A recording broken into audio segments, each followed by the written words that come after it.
Hello, you're watching Vietnam News Agency's Bulletin broadcast from Hanoi. I'm Ngọc Ly, and now let's take a look at our headlines as usual. Prime Minister Phạm Minh Chính requests Tiền Giang and Kiên Giang provinces to tighten measures to control COVID-19. Volunteer groups join hands to fight against COVID-19. Virtual museum, inevitable trend. Prime Minister Phạm Minh Chính shared an online meeting with Tiền Giang and Kiên Giang provinces on COVID-19 prevention and control on September 13th. At an online working session with leaders of the Mekong Delta provinces of Kiên Giang and Tiền Giang on measures to push back the pandemic, Prime Minister Phạm Minh Chính stressed the need to strengthen supervision and monitoring over pandemic prevention and control activities, while preventing corruption, negative sides, and vested interests in the purchase of medical equipment, medicine, and medical supplies serving the pandemic fight. The Prime Minister, who was also head of the National Steering Committee for COVID-19 Prevention and Control, pointed to a number of gaps in pandemic prevention and control activities. He requested the localities to stick to directions from central agencies, especially the policy of considering communes and wards as fortresses and people as warriors in the fight against COVID-19, and taking the people as the center and subject of pandemic prevention and control activities. The government leader asked the provinces to set specific goals when applying social distancing measures and make the utmost efforts to put the pandemic under control by September 30th at the latest.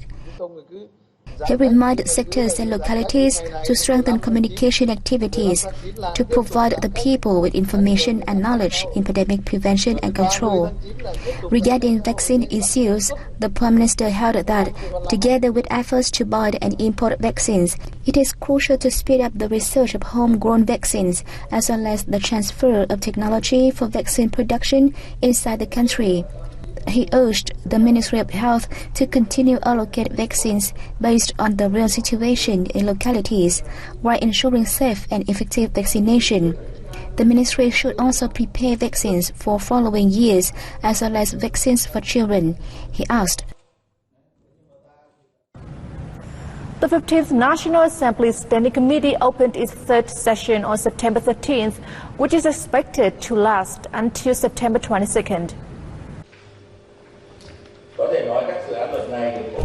Opening the session, National Assembly Chairman Vương Đình Huệ said 6 draft laws will be tabled for discussion for the first time at this session, which are important to the completion of the legal system and ensuring the system's consistency, as well as to the implementation of the country's commitments and decide new generation free trade agreements like CPTPP and EVFTA. The National Assembly Standing Committee will also perform its supervision function through examining reports on the enforcement of the Constitution, laws and National Assembly resolution, the implementation of the National Target Program on socio-economic development in ethnic minority and mountainous regions in 2021-2030. The committee will give opinions on a detailed plan on thematic supervision of the National Assembly at the National Assembly Standing Committee in 2022. Several measures regarding tax reduction and exemption to support enterprises and citizens affected by the COVID-19 pandemic will be submitted to the committee for considering and approving during this session. After the opening, the committee scrutinized the draft law on insurance business revised. Deputy Prime Minister Nguyễn Minh Vũ held virtual talks with Permanent Secretary of Singaporean Foreign Ministry Chi Wee Keong on September 13th. The two sides exchanged experience in COVID-19 fight and economic recovery. Deputy Foreign Minister Nguyễn Minh Vũ spoke highly of Singapore's support for Vietnam, including essential medical supplies in COVID-19 fight, considering it a vivid manifestation of the strategic partnership between the two countries. He expressed his hope that Singapore will provide further support or transfer vaccines to Vietnam as soon as possible. For his part, Chi Wei-kyung lauded Vietnam's efforts in fighting COVID-19, saying he hopes that Vietnam will soon control the pandemic so that the two countries may soon open, facilitating travel of both peoples.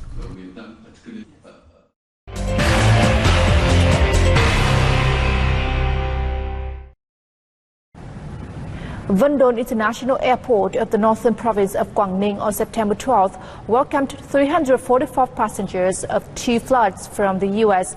who were eligible for the pilot vaccine passport program of the Ministry of Health. Before boarding the plane, the passengers must be fully vaccinated against COVID-19 and tested negative with the novel coronavirus with RT-PCR or RT-LAMP methods within 72 hours, and they have to follow all preventive measures during their trip. They will stay in concentrated medical quarantine for 7 days and self-quarantine at their accommodations for another week. Stringent procedures have been rolled out at the airport to avoid cross-infection amongst the passengers and the staff. Vân Đồn Airport to date has successfully welcomed 3 flights in the pilot vaccine passport program approved by the government. Vân Đồn is working to complete procedures to earn the Airports Council International's Airport Health Accreditation, which provides airports with an assessment of how aligned their health measures are with international standards. Many people, including white-collar workers and business people, have come together amid social distancing to form volunteer groups to help others in lockdown overcome the difficulties caused by the pandemic. More in the following. Early every morning, Hoàng Ngọc Tùng and his friends in their volunteer club go to the vegetable gardens of farmers in the suburbs of Hanoi to pick up vegetables for people in lockdown areas. Every day, we send 2 vehicles out to the vegetable gardens, and after collecting and packing the vegetables, we will deliver them to people in need. Everyone hopes they can offer a helping hand during this difficult time. While members of the club can contribute money, time and effort, farmers can offer their vegetables. Bắc Ninh Province, Thạch Thất and Hà Đông of Hanoi or Phan Sang of Hưng Yên, no matter where, if there are vegetables, members of the club go out to pick them up and deliver them to those facing difficulties. I hope I can help more people during this difficult time, and I also encourage my children to get up at 5:30 in the morning to join in. Having worked as a street vendor for many years, Neil is currently living in a 10 square meter hostel in Mễ Trì Ward in Hanoi's Nam Tu Liêm district. She became jobless due to COVID-19 and can't afford to cover any of her regular expenses. The pandemic has made her life more difficult than ever. During social distancing, I only stay at home. I don't have enough food to eat. I can only rely on the generosity of others.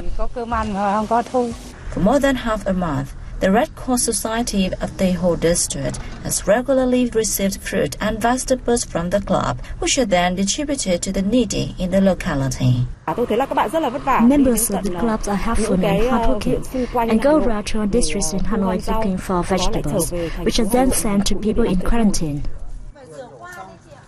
Club members include officers and white-collars, and all were born in 1981. They hope to join hands with the wider community to fight the pandemic. Every day, tons of vegetables are delivered to the poor and workers stuck at construction sites, freelance workers in hamlets, and needy people citywide.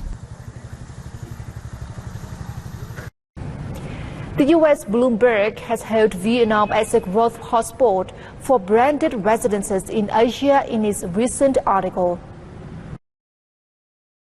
The newswire said Vietnam's number of high and ultra-high net worth individuals has increased impressively over the past 5 years, with those amassing over $1 million and $30 million accounting for 26% and 180% respectively.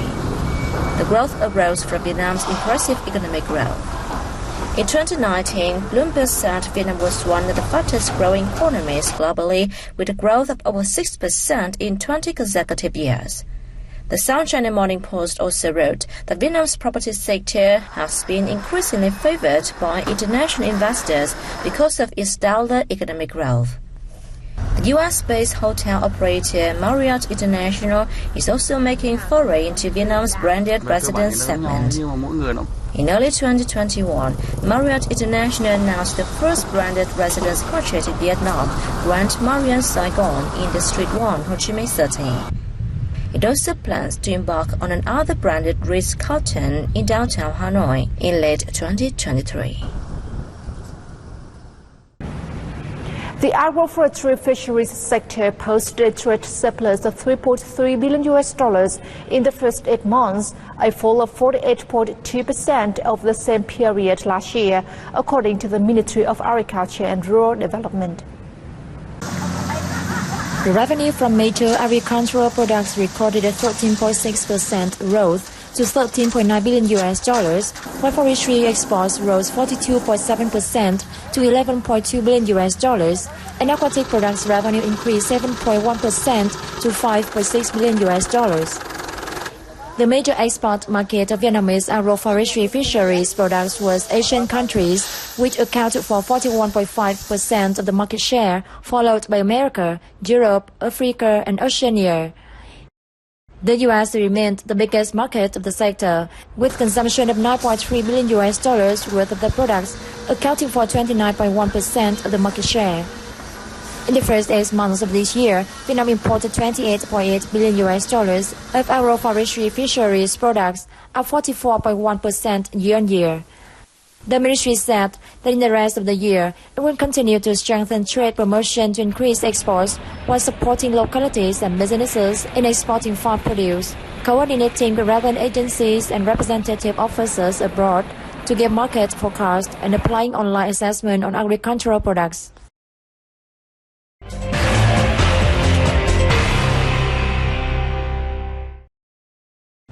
The application of virtual reality technology at museums to introduce artifacts to the general public is a necessary way of promoting displays and attracting more visitors, especially during COVID-19. A number of museums have made initial moves to convert documents and artifacts into electronic forms. Using 3D glasses, visitors can admire many valuable works. The Vietnam National Museum Fine Arts recently surprised the public with the launch of 3D online tour after trial period. With just a few clicks, visitors can remotely admire many valuable artworks. I'm so happy to be able to share my warm appreciation for the Vietnam Fine Arts Museum's splendid new 3D virtual tour. Such an exciting development in the museum's long life of commitment to the preservation and public presentation of its wonderful collection. The 3D tour makes it easy for people everywhere to experience the thrill of visiting the museum's magnificent galleries, even if they must remain at home because of the pandemic. Virtual tours have become a global trend amid the pandemic. In recent times, museums around Vietnam have been attempting to use technology to attract members of the public, especially young people. The Vietnam National Museum of Fine Arts will promote digital transformations and convert documents and artifacts for viewers. We want the contest to bring about positive changes that makes the temple and literatures a creative display, the long history and spiritual cultures, as well as create room for designers to meet and inspire creativity. Modern technology opens up a new direction for data storage, the conservation of cultural heritage, and the restoration and reproduction of ruins. The number of agencies developing virtual museums in Vietnam remains few, but the trend is clearly developing given that museums cannot stand still amid technological development. And it also wraps up our news bulletin. Thank you for tuning in and goodbye for now.